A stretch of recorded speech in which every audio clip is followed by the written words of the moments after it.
Snakker du også? Her har vi husholdningen. Husholdningen de går jo som et på arbejde, ikke? Og arbejde det er jo sådan en virksomhed. Virksomheden den betaler så løn til husholdningen, hvor husholdningen så betaler skat ned til staten.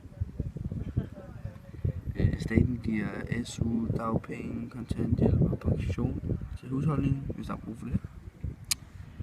Husholdningen får de penge, som de så har fået, og så skal de jo kigge på ting. Det gør de simpelthen i virksomheden. Altså ikke den samme vel, men en anden virksomhed, måske.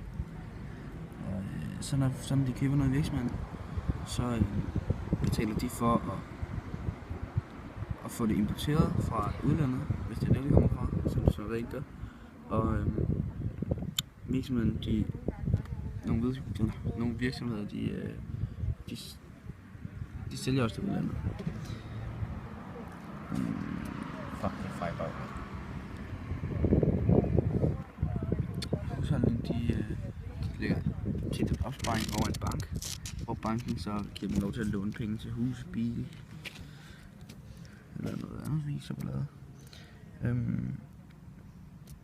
Banken låner også penge til virksomheder, og virksomheder sætter så også opsparinger i banken.